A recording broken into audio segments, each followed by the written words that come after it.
expansive field of theosophical metaphysics. There, yeah. That seems to be working. Difficult to cognize as consciousness. There are several reasons for this, not the least of which is that consciousness itself is a core and inherent component of the periodic birth and death and rebirth of the universe. In this eternal process, through the act of cosmic ideation, consciousness emerges from a prolaic and motionless absolute and undergoes a steady expanse, which results in states of relative or individual consciousness.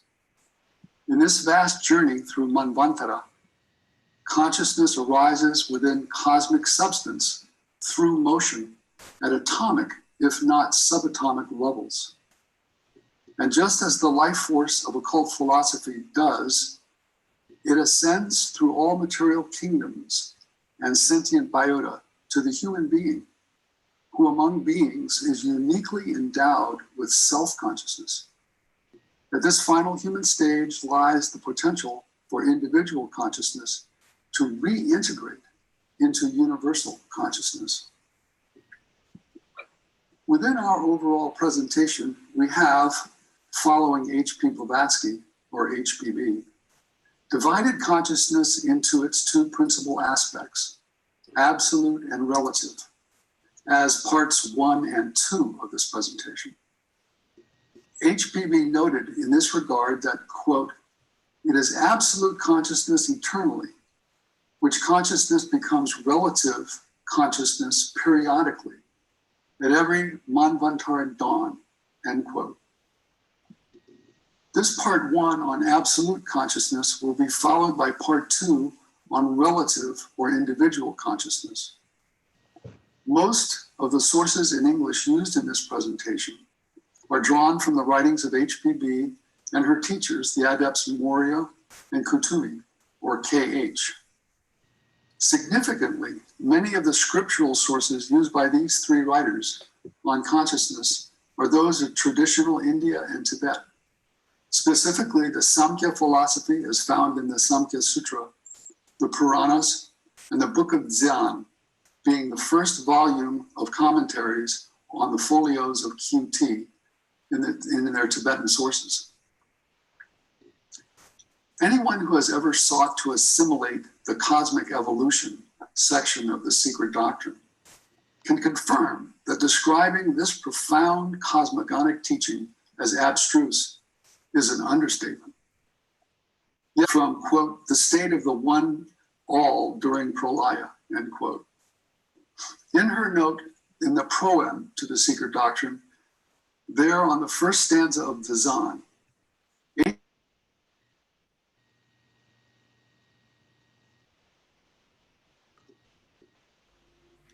Perhaps we can't hear. her note on the second stanza, also in the proem, carries much the same message, and there declares that to grasp it, quote, must be left to the intuition and higher faculties of the reader, end quote. Precisely for these reasons, together with the limited scope of this presentation, we direct serious seekers to the secret doctrine for a more thorough understanding of the initial sequential stages of cosmic evolution. And so shall we bypass these stages here in order to focus instead on descriptions by HPB, Moria, and KH of the nature and attributes of absolute and universal consciousness as they manifest in cosmic substance. But this bypassing cannot occur without first discussing, at least briefly, the absolute. The first stanza of Dzyan deals with what HPB refers to as the state of absoluteness per se, or the one all. As she noted, it is impossible to describe given that it is unlimited, unconditioned, and absent duality.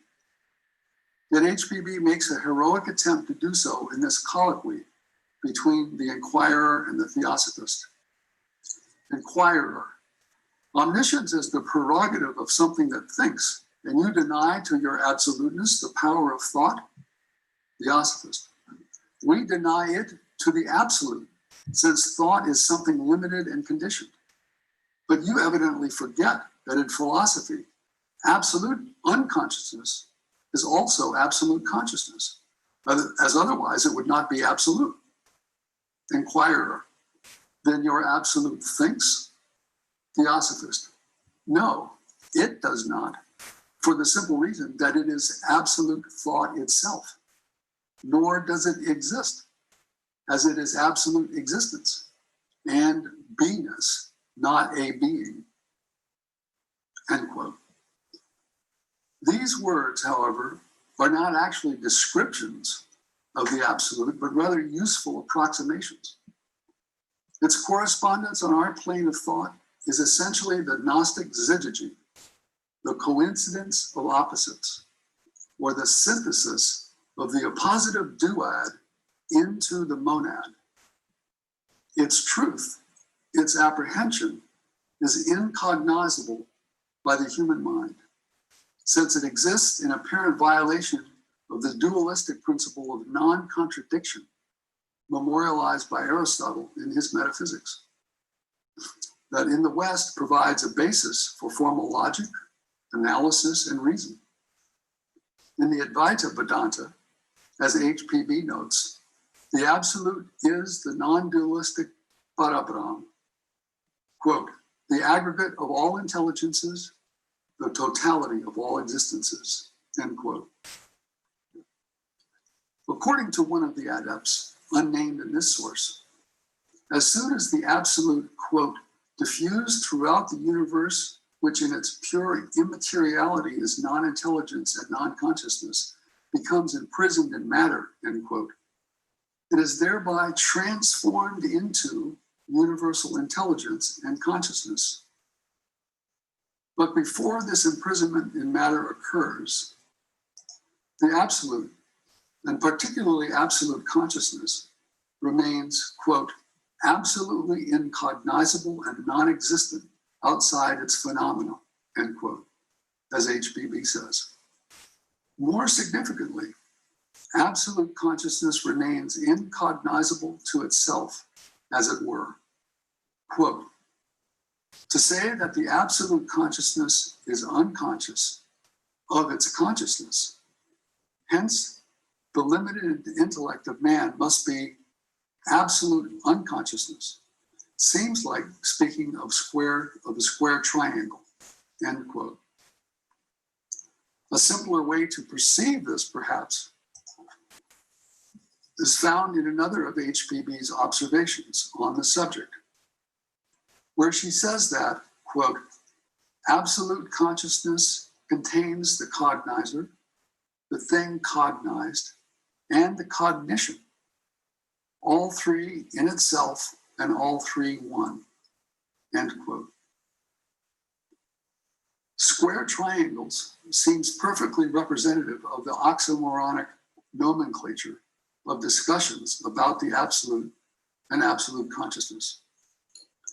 While striving to comprehend these noumena may be difficult, no true clarity or understanding of consciousness in any of its forms or modalities can be achieved without first addressing these noumena. This is because the absolute and absolute consciousness are indispensable parts of the full context, the entire backdrop needed to understand consciousness per se. These noumena are the profound cosmogonic and metaphysical counterpoints for the individual consciousness which we each experience on a daily basis, whether in our mundane activities of work and play or in meditation. It should also be remembered that the adepts and their senior chelas must of necessity be thoroughly conversant with these lofty principles, which means that for those who resolutely strive to tread the higher spiritual path, their study and comprehension are unavoidable.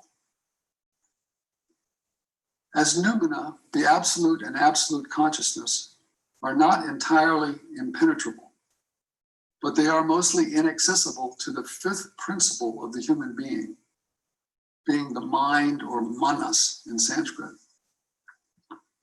To repeat, for this reason and at this juncture in our discussion of consciousness, we bypass the initial sequence of the 7 great stages of the evolutionary process set forth in the stanzas in order to arrive at that stage where the advent of consciousness is more comprehensible in its manifested forms of universal consciousness and universal mind.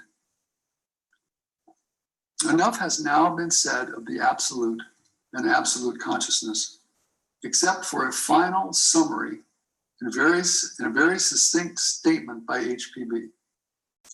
She stated that, quote, the absolute cannot be said to have a consciousness, or, at any rate, a consciousness such as we have here. It has neither consciousness, nor desire, nor wish, nor thought, because it is absolute thought, absolute desire, absolute consciousness, absolute all, end quote. We now turn to absolute consciousness, to Mahat and ahamkara. Within the late 19th century field of Asian metaphysics, of which HBB, Maurya, and KH wrote, there were several philosophies or schools of thought, both Hindu and Buddhist, that dealt with cosmogony and consciousness. Based on a recurrence of certain terms in their writings regarding consciousness, one may conclude that at least HBB favored Samkhya philosophy as a heuristic medium to describe consciousness. Specifically, among the recurring Sanskrit terms central to this tradition are Mahat and ahamkara, in addition to the more general terms chitakasa and prajna. As HBB asserted, quote, in the Samkhya philosophy, the 7 prakritis, or productive productions, are Mahat, ahamkara, and the 5 tanmatras, end quote. It will be instructive to examine the definitions of these and related productions as they emerge sequentially from the absolute. Mahat. At several locations in the secret doctrine, HBB refers to Mahat simply as, quote, universal mind. The significance of the concept of universal mind in a discussion of consciousness can hardly be overstated. HBB's clearest description appears in her formal definition of the term in the Theosophical Glossary. There, Mahat is defined as, quote, the first principle of universal intelligence and consciousness. In the Puranic philosophy, the first product of root nature, or pradna, which is the same as mula prakriti, the producer of manas, the thinking principle, and of ahamkara, egotism, or the feeling of I am I in the lower manas, end quote. Elsewhere, she refers to Mahat simply as manifested omniscience, being, quote, the first product of pradhana, or primordial matter, as Vishnu Purana says, but the first cosmic aspect of Parabrahma, or the absolute, end quote. And as a functional matter, quote, Maha, the great manvantaric principle of intelligence, acts as a brain through which the universal and eternal mind radiates the ahi, representing the resultant consciousness or ideation, end quote. You may recall that ahi, the Sanskrit term, are dhyani kohans, or, quote, divine intelligences charged with the supervision of the cosmos, end quote. Mahat, or universal mind, in macrocosm, thus corresponds to its corollary, the fifth principle, or manas, being mind, in the microcosm, the individual mind of the human being. And now to ahamkara. In the Samkhya philosophy, the second production of ahamkara, or sometimes the third, depending on the source, emanates from the first production, Mahat, which emanates from the undifferentiated primeval cosmic matter of Mula Prakriti, arising from motion, or the first breath of Parabrahma at the dawn of the Manvantara. This Samkhya process is reflected in the cosmogonic process or pattern set forth in the more detailed stanzas of Dzyan. HPB refers to ahamkara variously as, quote, universal self-consciousness, end quote, and self-consciousness or self-identity, and importantly asserts that, quote, it belongs to heaven and earth and assumes the properties of either, end quote, thus iterating the macro-micro paradigm of the relation between universal Mahat and individual manas, or mind. As applied to the human being, ahamkara is the concept of selfhood, of personality, of egoity. Quote, the I, the egotistical and myopic principle in man, due to our ignorance, which separates our I from the universal one self-personality, or egoism, end quote. It is, in other words, self-consciousness, or the aspect of one's consciousness that is both conscious of its own consciousness and conscious of being separate from the consciousnesses of everyone else, and also from the universal one self. As applied to Mahat, however, considerably less is provided by HPB or the adepts regarding the nature and operation of ahamkara in its universal aspect, or as universal self-consciousness, than of its individual aspect, about which we will have more to say in part 2 of this presentation. Chitakasa. This Sanskrit term is formally defined by HPB simply as, quote, the field or basis of consciousness, end quote, and occurs in Vedantin cosmology. Adding more substance to this broad definition, she states elsewhere that, quote, there is only one permanent condition in the universe, which is the state of perfect unconsciousness, bare chitakasa, the field of consciousness, in fact, end quote. This description impels the view that bare chitakasa, being perfect unconsciousness, is equivalent to absolute consciousness, which HPB says is also absolute or perfect unconsciousness. This conclusion is supported by another of HPB's statements about this term, where she speaks of, quote, that plane or field of consciousness, which the Advaita calls chitakasa and chinmatra, or abstract consciousness, which, being absolute, is therefore perfect unconsciousness, end quote. Speaking of it as the, quote, field of primordial consciousness, end quote, HPB further provides that chitakasa has 7 fields throughout its manifestation, the origin of which, reflecting the adept's statement above, is, quote, the field of latent or absolute consciousness, end quote. And as consciousness occupies chitakasa as its field, chitakasa occupies akasa, so that consciousness maintains a direct relationship to akasa.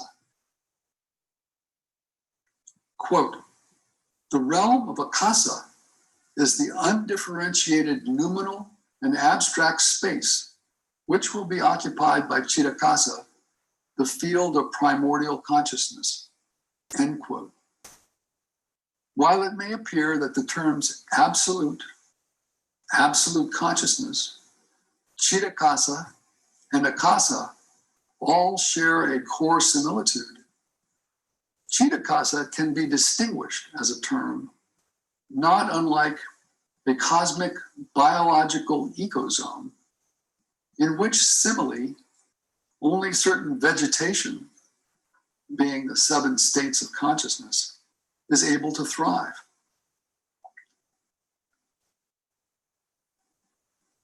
Now to prajna. This is a term prevalent in both traditional Hindu and Buddhist doctrine. In Sanskrit, the root word is ya, knowing or understanding, with the prefix pra, meaning higher or greater. In Hindu texts, it is often translated as wisdom, though it is also translated as other similar or related attributes. In Pali, the term appears as panna and is typically also meant as wisdom or insight in traditional Buddhist texts. A third meaning of the term might be said to occur in modern theosophical literature, where it pertains to a more occult or esoteric perspective that is cosmic in scope. In several places in her writings, HPB defines it as, quote, capacity of perception, end quote. And in her theosophical glossary, as the capacity for perception, also stating there that prajna is, quote, a synonym of Mahat, the universal mind, end quote.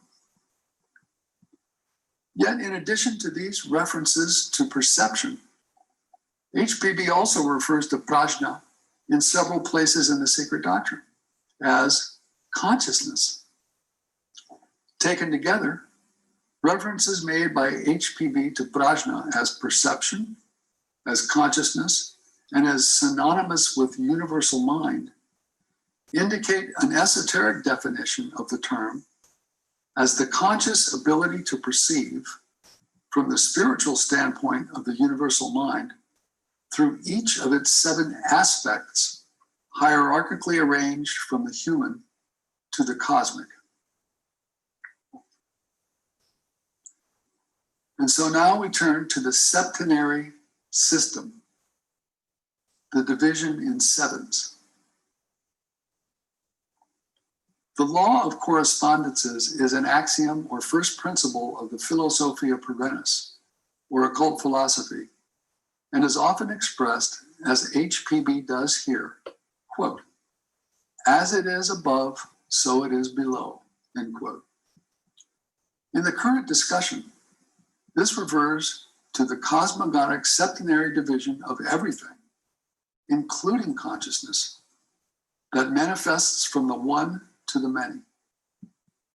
We witness the fact of this axiom every day, for example, in the 7 colors of light passing through a prism, or the 7 notes of the treble clef in music, as emanations or frequencies of light and sound. Stated more specifically, in relation to consciousness, HPB wrote that, quote, as the 7 principles which correspond to the 7 distinct states of prajna, or consciousness, are allied to the 7 states of matter and the 7 forms of force, the division must be the same in all that concerns the earth, end quote. The 7 states of consciousness in man, to which HPB refers in the Secret Doctrine, are the principal subject of part 2 of this presentation. We are concerned in this part with the 7-fold arrangement of consciousness evident in Mahat, or universal mind, and consciousness, and captured by a term HPB used in several places in her writings, which is cosmic consciousness. Within the latency of absolute consciousness, quote, it, the mythic seven-skinned mother-father, is that which will become the seven planes of being, commencing with the spiritual and passing through the psychic to the material plane. The seven planes of thought, or the seven states of consciousness, corresponds to these planes, end quote. This becoming, through the initial act of cosmic ideation, results in these seven planes. And as HPB further observes, quote, each of the seven fundamental planes or layers in space has its own objectivity and subjectivity, its own space and time, its own consciousness and set of senses, end quote. And equally, if not more important as these features of each of the seven universal planes are the electromagnetic energies that animate them, including the spiritual and life-bearing energy of Mahat. Quote, thrilling through the bosom of inert substance, wrote HPB, Mahat impels it to activity and guides its primary differentiations on all the seven planes of cosmic consciousness, end quote. Of these words of HPB quoted above, emphasis might be placed on two concepts. First, that she views cosmic consciousness as a term incorporating, quote, all the seven planes, end quote. And second, that she repeats the observation of primary differentiations between each and all of these seven planes, as she indicated above when describing each as having its own objectivity and subjectivity, its own space and time, its own consciousness and set of values. These assertions of HPB thus allow us to utilize her term, cosmic consciousness, as being the totality of all the manifested, separate, and energized seven states of universal consciousness. Moreover, and by extension based on the statements of the adepts, their synonymous and coexistent terms of universal intelligence and consciousness would import into HPB's definition of cosmic consciousness the principle of Mahat, universal mind. Thus, the septenary isomorphic structure of cosmic consciousness is evidenced in both its composition and process, in which its cosmic substance and its activating electromagnetic energies cascade downward on a vertical axis from its ex fonte primordial source, absolute consciousness, to our plane, as HPB says. She adds that, quote, whether by radiation or emanation, the universe passes out of its homogeneous subjectivity, the absolute, on the first plane of manifestation, of which planes there are seven, we are taught. With each plane, it becomes more dense and material until it reaches this, our plane, on which the only world approximately known and understood in its physical composition by science is the planetary or solar system, end quote. And now we reach cosmic consciousness and omniscience. A brief overview of the terms we have used and their corresponding relationships will be useful at this juncture.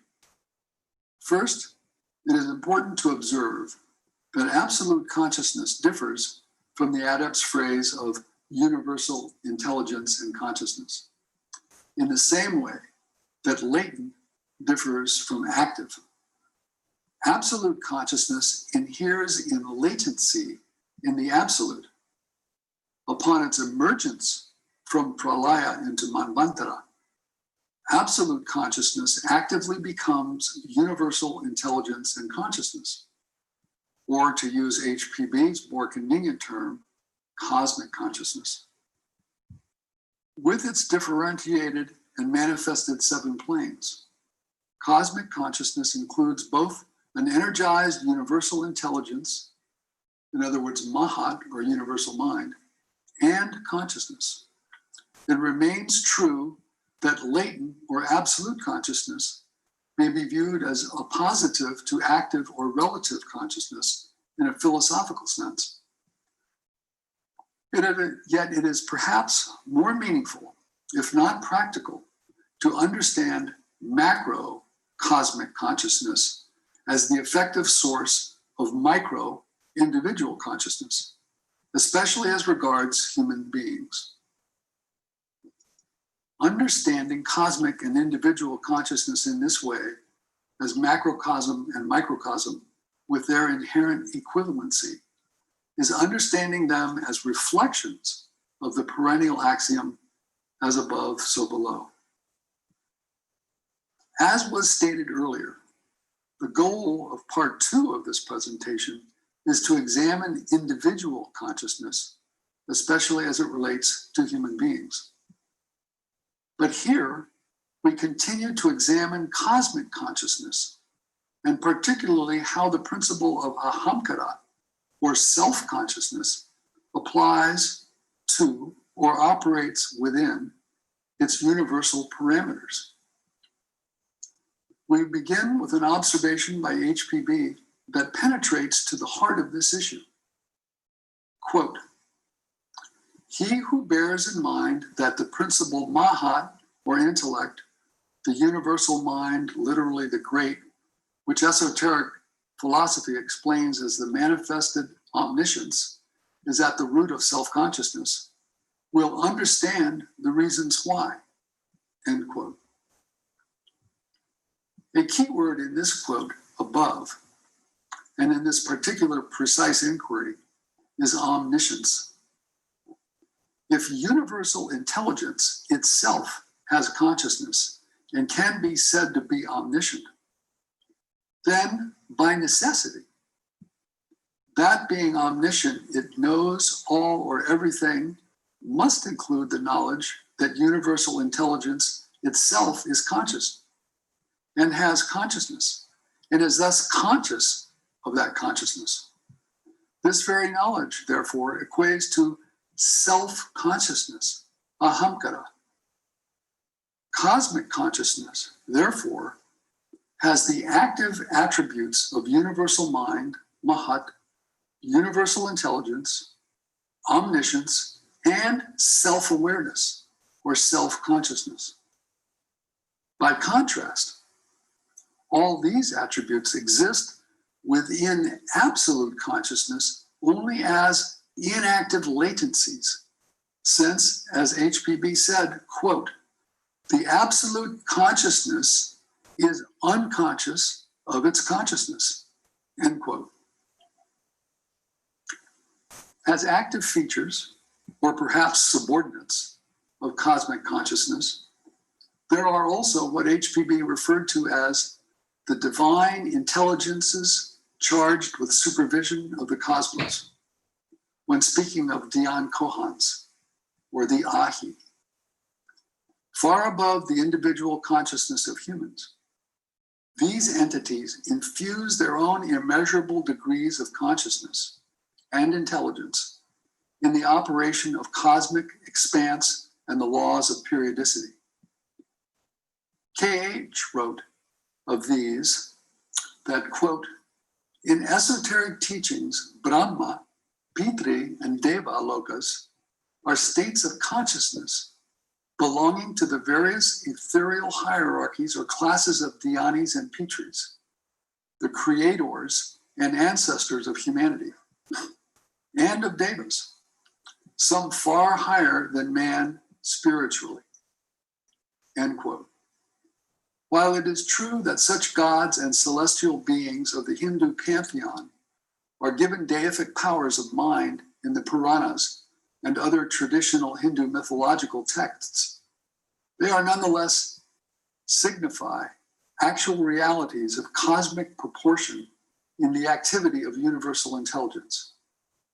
And it is precisely these actual realities, contained as immemorial truths in these venerable mythologies, that HPB and the adepts labored to elucidate as clearly as possible for the benefit of those ascending the higher spiritual path. Based on the immediately foregoing, we may summarize by stating that cosmic consciousness, owing to one of its autologous conditions being omniscience, necessarily contains the attribute of ahamkara, or self-consciousness.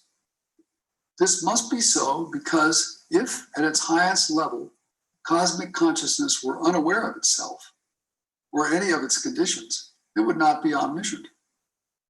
By extension, we believe the same can be said of the differentiated emanations or subordinations of cosmic consciousness that take the form of what HPB refers to as the Ahi, the Dhyanis and Pitris and Devas, of the realm of universal consciousness and intelligence of which KH spoke, and that HPB described as divine intelligences charged with the supervision of the cosmos.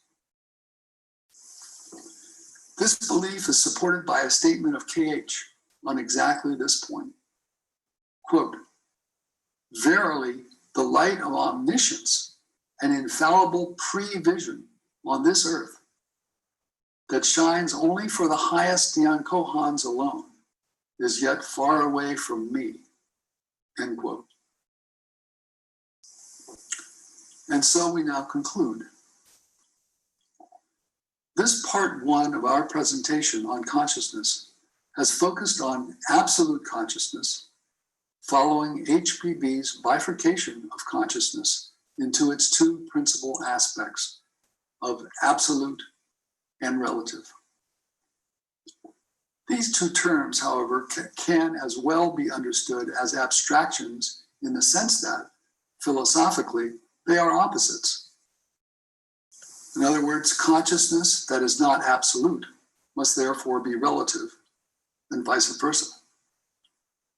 This focus on absolute consciousness is necessary, if not indispensable, in order to arrive at a proper understanding of consciousness as a single, unified, or impartite whole. In the process of becoming, latent, absolute consciousness emanates from the first breath or word, logos, of the absolute, and manifests as active cosmic consciousness, with all the aspects or conditions, including 7 planes that have been shown above. This part one, then, is the necessary springboard from which to propel the study of consciousness into part two, whose focus will not be relative consciousness per se, as the abstract opposite of absolute consciousness, but rather individual consciousness as the effective corollary or correspondent of cosmic consciousness as a totality with which it shares active and compositional similarities. In various places in the writings of HPB, several of which are cited above, she equates the absolute with the Sanskrit term Parabrahma, a term used in various schools and systems of traditional Hinduism, and which is even contained in the title of a medieval Upanishad, the Parabrahma Upanishad. This term, however, has disparate meanings in these schools of Hindu religion, likely because of its ineffability and thus difficulty in articulating its precise meaning. Much the same can be said of the English word absolute. Accordingly, one must select among many sources found in traditional Hindu scripture an authoritative text to provide a definitive meaning of the term. But for our purposes, it is preferable to rely on the meaning given to these terms, absolute and Parabrahma, as found in the works of HPB and her teachers. As a first step in circumscribing HPB's meaning of Parabrahma, we quote the following sentences. Quote, neither Eastern nor Western philosophy has yet postulated an intermediary between the finite and the infinite. Parabrahma means beyond Brahma, and no better term can be invented. End quote. This statement indicates that in HPB's view, the equation is Brahma equals finite and Parabrahma equals infinite or absolute. If this is true, then Brahma, being finite, is also active and partite, while Parabrahma, being infinite, is also inactive and impartite. Parsing these terms in this way helps to illustrate the correspondences associated with them, reflected in a short clause in which HPB refers to, quote, Brahman, man's seventh principle, end quote. Everywhere else in her writing, and that of the adepts, man's seventh principle is usually referred to as the Atma. But the law of correspondences requires an equivalency, a qualitative parallel of sorts between what is above and what below. And what we learn from HPB of Parabrahma is that it is, quote, out of all relation to, end quote, anything manifest or phenomenal. Quote, Parabrahma, the one reality, the absolute, is the field of absolute consciousness. That is, that essence which is out of all relation to conditioned existence, and which conscious existence is a conditioned symbol. End quote. Since there can be no equivalency to the absolute, to Parabrahma, because it is unconditioned and beyond thought or description or comparison, there must be an effective correspondence between the human being's seventh principle, Atma, and something. That something appears to be what HPB suggests it is, the finite Brahman as Ishvara. That being the case, the finite Brahman can be understood as the mythological equivalence of cosmic consciousness, which, as we learn from HPB, has primary differentiations on all its seven planes. Thus, Atma, being the highest or seventh principle in the realm of human or individual consciousness, and being also immortal and unconditioned, would be the natural corollary or correspondent to the highest plane of universal or cosmic consciousness. As HPB noted, quote, the cosmic consciousness of the one manifested, if not absolute, is still unconditioned, end quote, underscoring the correspondence to the human Atma. As tempting as it may now be to launch into a discussion of individual human consciousness and the role of Atma, our greater purpose is to create a sound and useful springboard in the form of a basic grounding in both absolute and cosmic consciousness, from which to complete this inquiry in part 2 of this presentation. Part 2 will be an examination of all relative or individual consciousness, from atom to mountain, from amoeba to human being. While the better part of part 2 may focus on the latter, it is not and should not be an inquiry devoted exclusively to the human being, as individual consciousness is more comprehensive than that, and not limited to our species, even though we may be the only self-conscious beings. This, it should be noted, is an admonition from HPB. Quote, esoteric philosophy teaches that everything lives and is conscious, but not that all life and consciousness are similar to those of human or even animal beings, end quote. It is important to remember that relative or individual consciousness is none other than cosmic consciousness with its 7 planes. And in that broad expanse of cosmic consciousness, within cosmic substance, we find humankind with its own 7 states of human consciousness. But all manifestations of the conditioned and finite planes of cosmic consciousness, whether non-human or human, are ultimately progeny of the absolute. Quote, it, or the great breath, is, as HPB writes, the fons et origin of force and of all individual consciousness, and supplies the guiding intelligence in the vast scheme of cosmic evolution. End quote. And so it is to this vast scheme of cosmic evolution and the spectrum of consciousness that adheres within it that we shall now turn our attention in part 2. Thank you for your attention.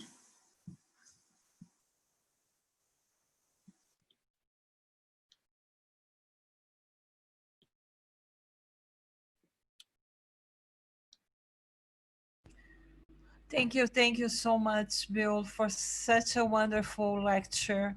I was taking notes, and I'm sorry, my dogs. I'm opening for question tabs. Could you please take over for 1 minute? I have my dogs here. I have to control the situation. I will. Are there any questions?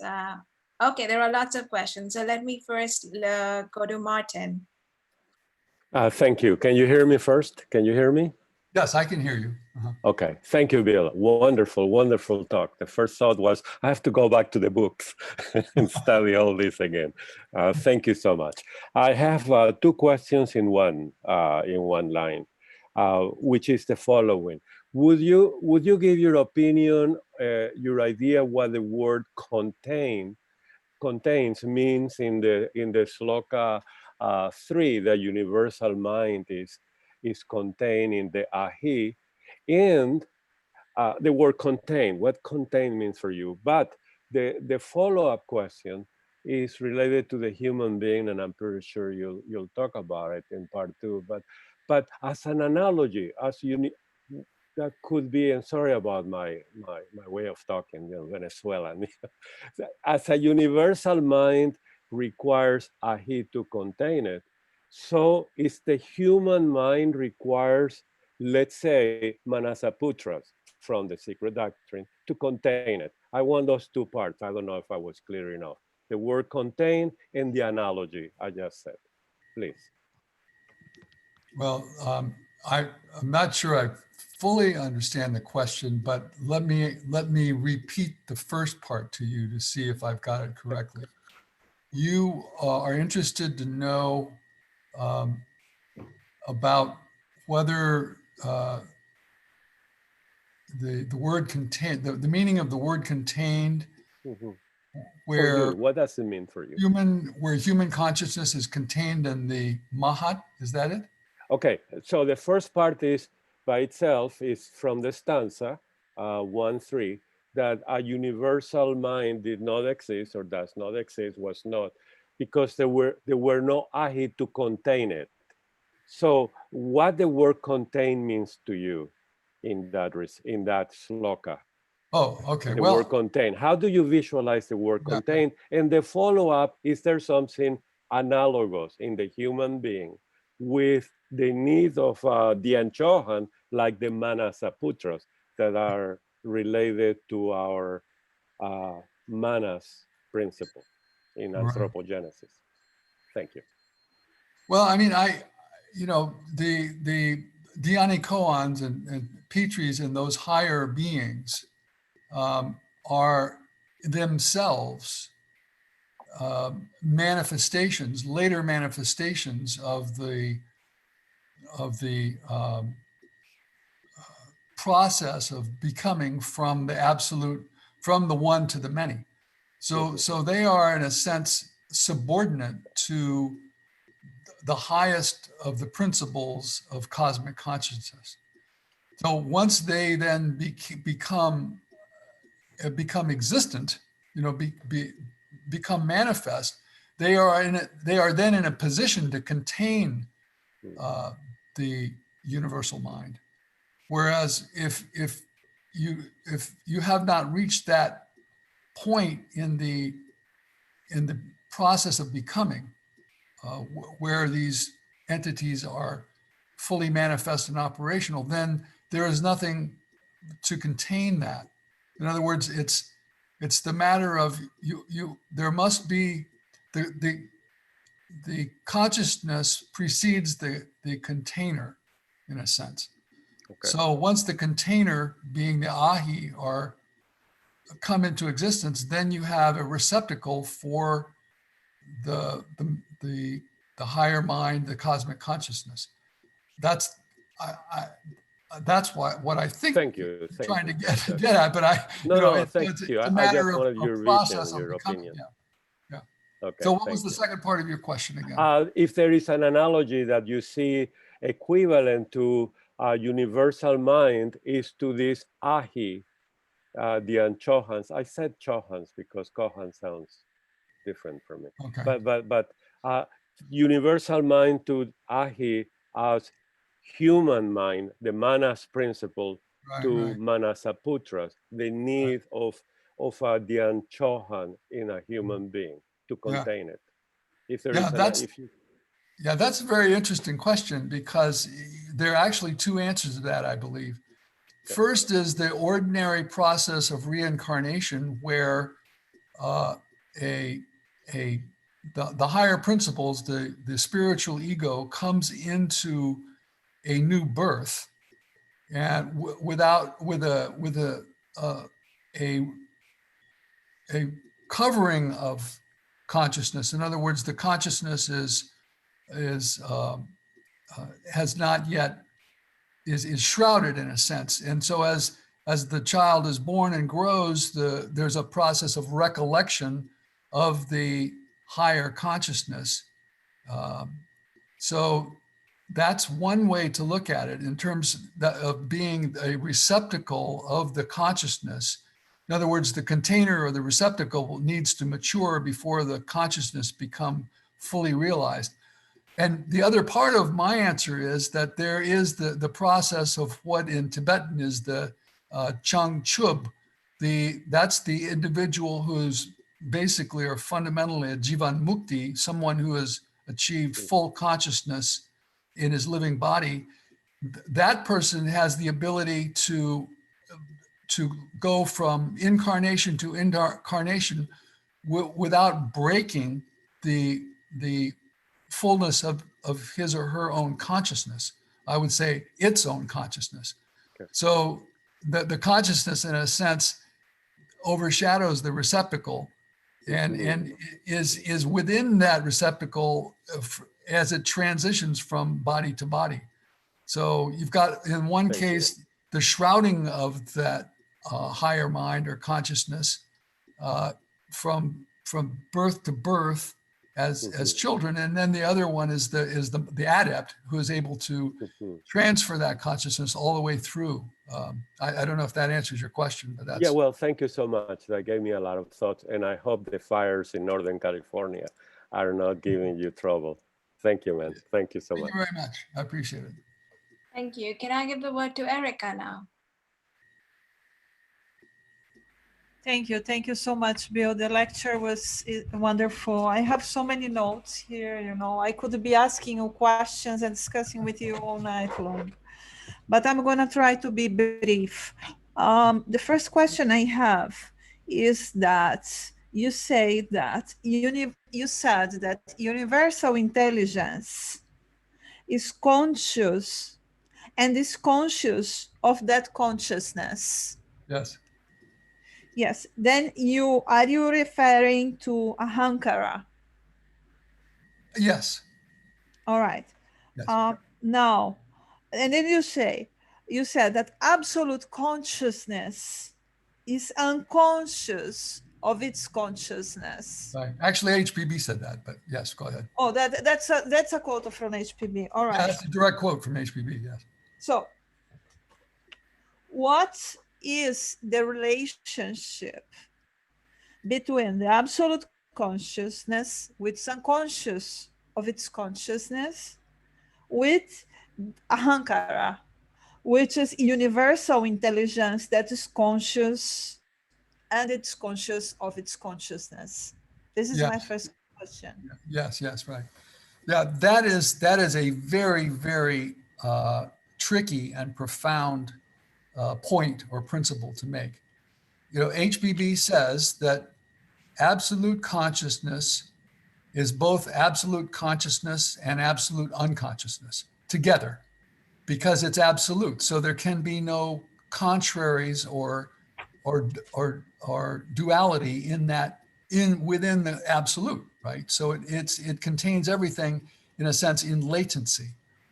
But once that the process of manvantara, or the becoming of the universe from pralaya, which is another, in a sense, the state of the absolute, comes into being, comes into manifestation, then what you have is the switch from absolute consciousness to cosmic consciousness.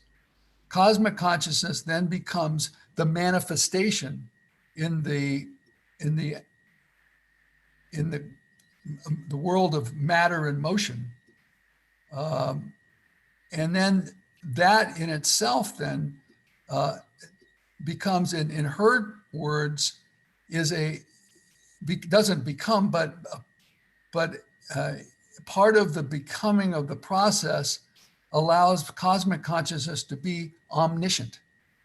And so while you can't claim that omniscience exists as an attribute within absolute consciousness, you can claim that omniscience exists as an attribute of cosmic consciousness. And if that's true, and if omniscience is part of cosmic consciousness, then necessarily it has to be aware of itself, because if it is not aware of itself and has ahamkara, then it wouldn't be omniscient. Does that answer your question or come close to that? Yeah, well, that raises a number of many other problems that I'm not going to touch philosophical and the metaphysical, as you know, because when talking about of omniscience, and then we have the notion, and even talking about self-consciousness, we have the notion of the self there. Yes. Yeah. And then in talking in terms of universal intelligence being self-consciousness, then we are talking about, and having omniscience, we are talking about a living being. Well, not necessarily. Well, within which everything is manifest. No, because if it is self-consciousness, it presupposes self-consciousness, at least in the way that we understand it. I don't know. So what are your thoughts on that? But the self of cosmic consciousness is a lot different from the self of the human being. So, you know, if when you say that it's conscious of itself, it's conscious of its own consciousness, I would say, and that's probably the way that ahamkara manifests in cosmic consciousness. But as you recall, one of the things I pointed out in my lecture was that there is not a lot written by HPB or the adepts about that point that you're making. What is the nature of ahamkara as it applies to cosmic consciousness? There's very little written in there. So I try to use reason and analysis in my lecture, in my presentation, to point out that, you know, if something is omniscient, it necessarily knows everything, right? Or must know all. And if cosmic consciousness, if an element of cosmic consciousness is omniscient, then necessarily it must be aware of its own consciousness. Just as you and I are aware of our own consciousness, even though we're not omniscient. Yeah, thank you. And the last question, because I see there is a number of questions on the chat that Taps will be reading to you. Okay. And please remember, if you would like to ask questions, if you raise your hand on the video, we cannot see it. We can see there is you have to write on the chat, or if you do not know how to raise your hands using the chat option of Zoom, just say briefly, please Taps or Erica, give me the word. My name is so and so, then we will give you the word. But do not raise your hand like this, because we want to be able to see everyone. So my last question, I have many, but my last one right now is the equation that you have done between the Parabrahman and Brahman. I found your equation very interesting, and Taps perhaps will comment on that also. She was talking about the absolute today morning, the secret doctrine, in a lecture at, in Russia. We were together. Anyway, my question is, this equation that you made, I mean, with Parabrahman being infinite and Brahman finite. So what is the relationship of consciousness or of the absolute or of the being and non-being with Brahman and Parabrahman? Would you say that Parabrahman is that state of non-being, which is a state previous of the manifestation of the universe, or not? Prior, I mean, from the manifestation. Yeah. Well, if you recall, that one of the quotes that I referenced was HPB saying that Parabrahm is an equivalent of the absolute to the absolute. I mean, it's the Hindu term used in the Puranas and the equivalence is for HPB and her view and view of her teachers that's the absolute. So the equation that I understood her to make and that I sort of expanded, I didn't create that myself. It's just a sort of a clarification or expansion, is that Parabrahma would equal the absolute, and Brahma, therefore, being, one being infinite and Brahma being finite, Brahma would be like the cosmic consciousness. So the equation would be Parabrahma equals absolute, Brahman equals absolute consciousness, Brahman equals cosmic consciousness, because the one is not manifest and the second is in manifestation. So in other words, Brahman as Ishvara, a Brahman in manifestation. And so there, once you have the Brahman in manifestation as cosmic consciousness, you can then make a correspondence between the higher levels of cosmic consciousness to the higher levels within the human being of Atma and Buddhi. Thank you. And then I'm going to hand over to Taps. And before you finish when you finish answering everyone, I would like you to explain the difference between ahamkara and Mahat, but not now, because I have asked many questions. Thank you so much. Okay. Thank you, Erica. Let's move on to Claridine. Would you like to ask a question, or should I read out the question that you have written on the chat? Go ahead and read it, Taps. Thank you. Are you sure you don't want to ask? Well, okay, here I go. The word absolute in its meaning is finished, perfected, and completed. Using these words first before consciousness, would this give us a more understanding, a better understanding of your topic as far as consciousness and subconsciousness? Thank you. Well, let me ask you, from where did you obtain your definition of absolute? Okay, I have an occult glossary by G.D. Purucker. Yeah. And of course, he goes on to say, in strict accuracy, therefore, the student should use the word absolute only when he means what the Hindu philosopher means when he speaks of moksha. Moksha. Thank you. Yeah. Or matra, as in who has obtained freedom one who has arrived at the summit of all evolution possibilities in any one hierarchy. So, Well, I mean, that I suppose what we could say is there are always going to be slight differentiations in the definitions of words, or particularly in the translation of words from one language to another. I mean, we're always subject with this undercurrent of terminological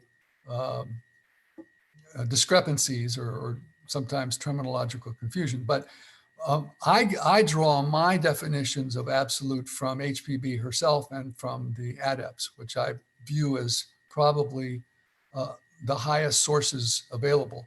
I mean, I have a great regard for G.D. de Brucker. He was quite a scholar of esoteric philosophy. But HPB, and earlier in my presentation, I think I read out a final statement of HPB, which amounted to a definition of absolute, and it was that absolute contains everything and all, but yet is without any ability to be understood. And this is actually in the Secret Doctrine too, per se. It's not a principle in occult philosophy that can be understood by the human mind or the manas. It is beyond contraries. It is the synthesis of opposites in a way. And so any sort of correspondence to it doesn't work, because it is beyond contraries, and correspondence requires a duality in order to make it functional. So that's the best I could do. I would just say maybe refer to my paper when it gets published in the study book, and you can find that quote that is at the very end of the section on absolute, or the meaning of absolute. And I think that might help. okay, and thank you very much. Sure. Yeah, just 1 minute. Sorry, Taps. Bill mentioned that his paper will be published on the study book, because every year we publish the proceedings of the European School of Theosophy with the lectures that have been presented. So when we publish the book, you will be reading his lecture. Thank you. Sorry, Taps, over to you. No worries. Ray, you have the word next. You need to unmute yourself first.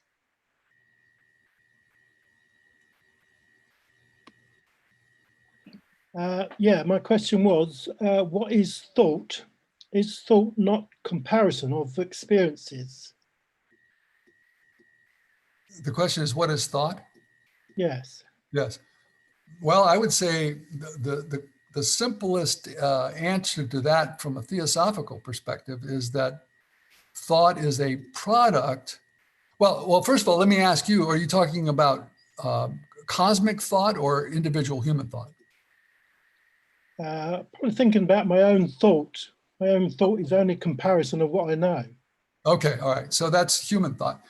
I mean, if you have a sort of a basic grasp of what the HPB and the adepts refer to as the 7 human principles, the 3 highest of those are Atma, which is the spirit, and then translated as spirit, then the Buddhi, which is the intuition, and then the third highest, or the 5th principle, is Manas, mind.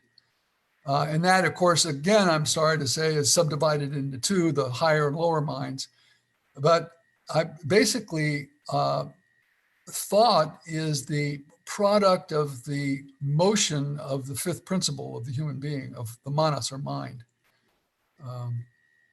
Thought is generated by the operation of the manas, or the mind. So that's a thought, and it also differs from feelings, which are generated by the lower, the 4th principle, kama, or kamas, which is emotion and feeling and volition. So in the human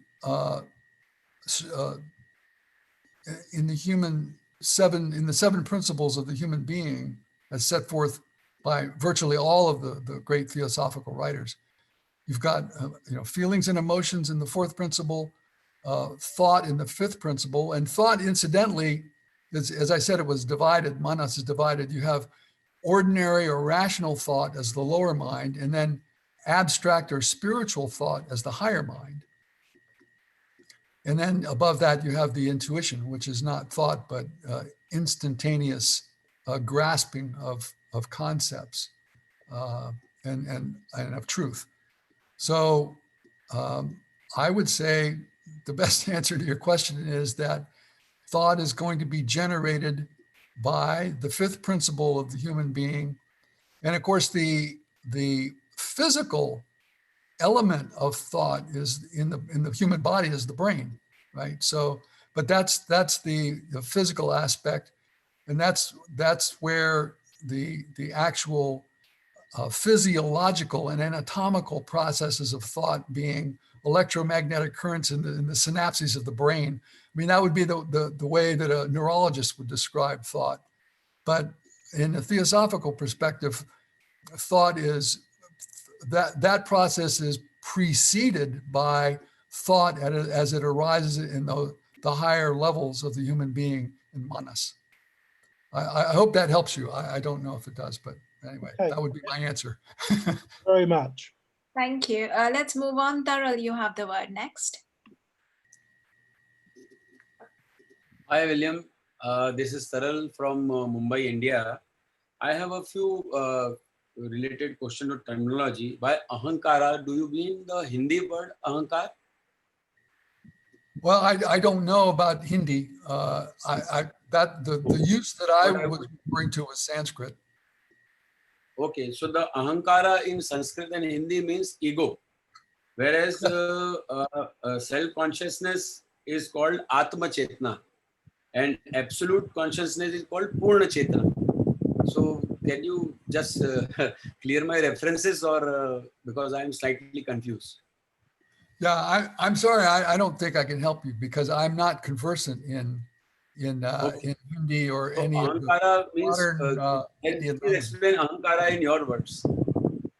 Ahamkara in my words? Well, I mean, really, it's ahamkara in the words of HPB and the adepts, and that is, and as again, once my study book comes out, you will be able. Once the study book comes out, you'll be able to see in my article that I've cited all the sources where I've taken that, and including in the HPB's Theosophical Glossary, there's a section on ahamkara. But yes, it is the feeling that I am I, and I am different from everything around me. And so it is a feeling of self-awareness or self-consciousness, ahamkara.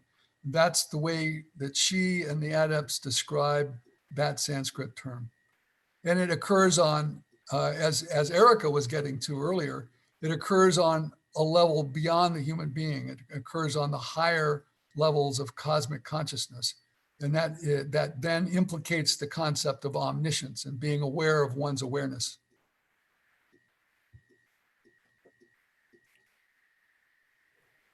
Okay. Thank you. So ahankara means I, that means it is closer to an ego of having something of the consciousness, whereas atma chetna means something in between. Can you just refer to the portion of Blavatsky so I can also go through it next time when we meet? Can I refer to, I'm sorry, I didn't quite follow. Can I refer to Refer something? to that He's asking the quote. If you look, Taral, if you look at the Theosophical Glossary on ahankara, you will find HPB's definition there. So have a look at the Theosophical Glossary. Okay. And then Thank you so much, Eric. soon we will publish Bill's paper, and then you can have all his references in the paper. You'll find all details there. Taps over to you. Next is Vimala. You need to unmute yourself, Vimala. Yes. Sorry. Okay, can you hear me? Can you hear me now? Yes. Okay, thank you, Bill, for that wonderful sharing. I have some probably very simple questions. I feel I'm quite a beginner. So you mentioned, I'm not familiar really with the word fohat. And I think he mentioned movement to do with that word. And I'm wondering if it is to do with movement, and how does it relate to the forces of nature, the gunas? Is there any relation, or is it on different levels? Well, yes, I cannot address the relationship between Fohat and the gunas. However, what I can do is tell you that Fohat is one type of universal electromagnetic energy in the universe. There are several types of those of energies. Fohat is one, another is prajna, and another is akasa. And these are all different types of universal electromagnetic energy. And the energy of Fohat is said to be that which is fundamentally the life-giving force. For example, the third principle, I was speaking earlier of the 7 principles of the human being. In the writings of the adepts, particularly the Adept Moria, refers to Fohat as the jiva, the life principle in the human being, and that third principle is sometimes referred to as the jivatma, and that is one of the elements of the human being that dies at death with the physical body. The first and second and third principles are essentially extinguished at the point of death. And the other principles, the fourth, fifth, sixth, and seventh principles survive death, but then enter into the postmortem states where they work out other issues. But Fohat is the energy that actually gives us a temperature when we feel that on our forehead, and that life force, that heat within us, that's Fohat, that's the life energy. And once we die, then that leaves our body, and that's extinguished, and so our lives are extinguished. But the force is universal, and the force itself doesn't die; it just departs our physical being. So is that what the yogis refer to as prana? So that the prana, the vital life energy? No, it's different. Yeah, it's different. Prana is also a powerful force. I think perhaps more of a solar force, but there are numerous disquisitions that discuss the differences between these three energies, and I'm not prepared to go into detail about how they differ in these different things. But prana is different from Fohat. Yes. Okay. And of course, let me add very quickly, there is a science in Hinduism in the East called pranayama, which is the control of that pranic element. It has more to do with the energies that flow through our bodies that give energy to it rather than life. The pranic energies, those are referred to as ki or chi in Chinese, for example. And it also has to do with the force centers or the nerve plexes in our body, which were referred to as chakras. I am familiar with those because that's where my background is in yoga. My background for 50 years has been in yoga, but I'm fascinated with the theosophy and how I can relate those. And one quick thing, you might be going to discuss this in the next part, but I'm interested in what I understand is individual consciousness, or a lower part of that is the ahamkara, but also then the global or I am consciousness, and then the overall absolute consciousness. Now, you might be going to discuss those in your next part. I'm not sure. Well, I thought I sort of touched on those in this. I mean, there are correspondences, as you point out, between all of those. But normally correspondences, I know they can correspond on different levels. You need at least 2 things to have a correspondence, but there can be septenary correspondences as well, as you point out. Well, what I understand is the lower ahamkara or ego is what we would call the selfish ego. And the next level is what we call the global consciousness, which is more becoming aware of our oneness with others. And then the absolute consciousness, which is obviously the highest ideal. Yeah, except I would be careful by using the term selfish to describe ahamkara, because, you know, in the human being, selfishness is a sort of centering of one's consciousness in the lower principles. For example, the lower mind and the emotions, and it's sort of it's acquisitive and aggressive, and that's selfishness. But ahamkara is also and can also be described as just simple awareness of self, and it can be used in a spiritual sense that has no selfishness to it, but in fact selflessness. You see, Yeah, but what I it's call just a the matter of global. being aware. Yes, self-awareness. Exactly. Thank you. I don't want to take any more of your time, but thank you so much. I really enjoyed your Thank you. presentation. Thank you. Thank you. Yeah. Thank you. I think Erica, you have the word and the last question. Thank you. Well, the question that I have is related to Mahat and ahamkara. Of course, in cosmological terms, not in personal. Now, it seems that Mahat is the universal mind. And I think at some point, I don't know if you quoted HPB, but you linked ahamkara to universal intelligence, or I got it wrong? No, you got it right. Okay. In the secret doctrine, there are places where HPB defines Mahat as universal intelligence. That's right. No, ahamkara. Oh, ahamkara. Oh, I'm Yes. sorry. Yeah, you know, I think I said in the lecture, and then also this appears in my paper, that of all of the writings that HPB did and the adepts, there is a lot less said about the relationship of ahamkara to the universal or cosmic consciousness and universal mind than there is to the individual human being. You know, there's a lot of discussion about ahamkara as it applies to the human self-awareness, but a lot less so as it applies to the universal. So basically what that means, Erica, is that we're sort of on our own to try to figure this out for ourselves as much as we can.